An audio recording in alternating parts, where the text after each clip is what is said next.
Hello friend, Reena लोकगीत YouTube channel में आप सभी का स्वागत है। मैं एक देवी पचरा गीत गाने जा रही हूँ। आप लोग देखना, जितने हमारे भाई बहन हमारे चैनल को लाइक करके सब्सक्राइब कर लेना, वीडियो मन लगा के दिल लगा के सुनना। जो हमारे चैनल पे नहीं आए हैं वो सब्सक्राइब कर लेना, लाइक बार बार करना, सब्सक्राइब एक बार करना। प्लीज़ मेरे भी चैनल पे आप लोग ज़रूर जुड़िए। सोने के मंदिर से निकल देवी मैया हो कि घूमय लागी ना, हो कि घूमय लागी ना। मैया मोरी गौआ के गलिया हो कि घूमय लागी ना। मैया मोरी गौआ के गलिया हो कि घूमय लागी ना। सोने के मंदिर से निकल देवी मैया हो कि घूमय लागे ना, हो कि घूमय लागे ना। मैया मोरी गौआ के गलिया हो कि घूमय लागे ना।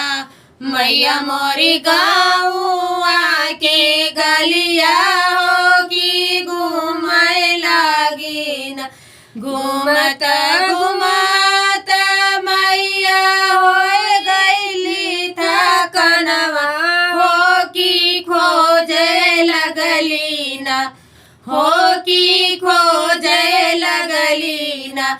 मैया अपन आस धनवा हो कि खोजे लगली ना। मैया अपन आस धनवा हो कि खोजे लगली ना।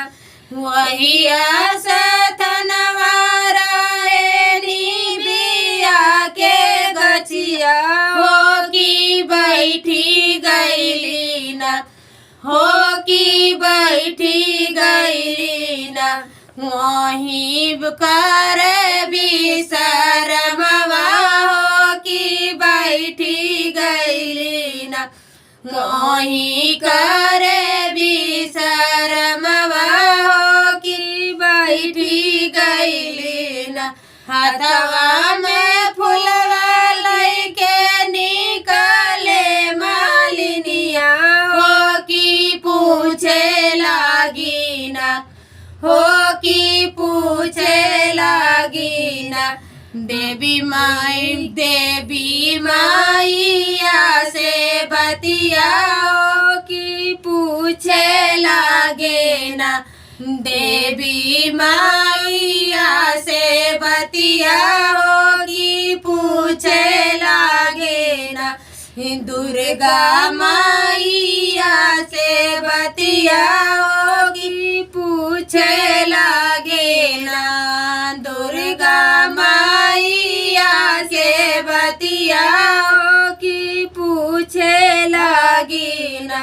अड़उल के फूलवा चुनी हारवा बनावे लगली है कि दुर्गा मैया ना। दिहली आसना लगाई हो कि दुर्गा मैया ना। अड़उल के फूलवा चुनी हारवा बनवली है लगावे लगली ना। दुर्गा मैया के आसनवा लगावे लगली ना। दुर्गा मैया के आसनवा लगावे लगली ना। सोने के मंदिरवा से निकले देवी मैया हो कि घूमे लगली ना, हो कि घूमे लगली ना। मैया मोरी गौआ के गलिया हो कि घूमे लगली ना। मैया मोरी गौआ के गलिया हो कि घूमे लगली ना।